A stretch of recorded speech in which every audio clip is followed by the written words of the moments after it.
তো স্বামীজি চাইছিলেন এমন একটা স্বপ্ন, এমন একটা দিকদর্শন, যেটা স্বামীজি তার ধ্যানমন্দ্রিত সেই আশ্চর্য রূপ চেতনার থেকে খুঁজে পেয়েছিলেন।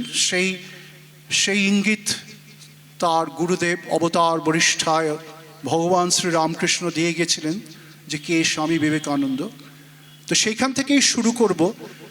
আজকে এই বেলুড় মঠের যে একটা প্রাথমিক পরিচয়, সেটা দেখলাম এই গ্যালারিতে সেটা তুলে ধরা হয়েছে, সেটা খুব সুন্দর।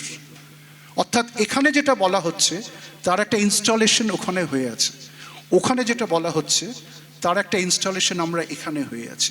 এটাই কঠোপনিষদের রূপং রূপং প্রতিরূপং, সবাই সবাইকে রিফ্লেক্ট করছে। এটা পরবর্তীকালে সুফিজমে বলে শীষ মহল, লালনের আরশিনগর, মানে আমার চেতনায় পান্না হলো সবুজ, বা আমার মাঝারে তোমারে করিয়া দান, মানে আমার মধ্যে তুমি রিফ্লেক্টেড হচ্ছ, আমি না থাকলে হে ধ্রুবীশ্বর তোমার প্রেম হতো মিছে।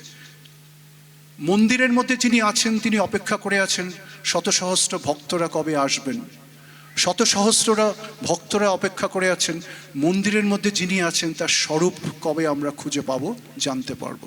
তো এই যে দেওয়া নেওয়া যে ইতিহাস যুগ যুগান্তর ধরে চলছে, এমনকি বাইবেলেও আছে, ক্রাইস্ট সেন্ট পিটারকে বলছেন, I am in the father is in me and you are in me, so that I take you with my crucifixion and my resurrection.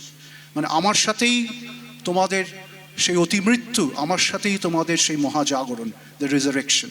আমাদের ভাষায় যেটাকে আমরা বলি সমাধিতে যোগীর মহামৃত্যু হলো, আবার সমাধিতেই পুনরুত্থান। ঠাকুরের ভাষায়, ঠাকুর তো অত কঠিন করে বলেননি, ঠাকুর খুব মজার একটা মানুষ। ঠাকুর বলছেন গুটি গুটি গুটি গুটি পায়ে, মন্দিরের কথা বলছেন, ঠাকুর মন্দিরের এক্সাম্পল দিচ্ছেন। গুটি গুটি পায়ে সিঁড়ির ধাপে ধাপে ধাপে ধাপে উঠে যখন সেই মন্দিরের ছাদে গিয়ে পৌঁছালাম, তখন দেখলাম ছাদ যেই ইট কাঠ চুন সুরকি দিয়ে তৈরি, প্রত্যেকটা সিঁড়ির ধাপ সেই ইট কাঠ চুন সুরকি দিয়ে তৈরি।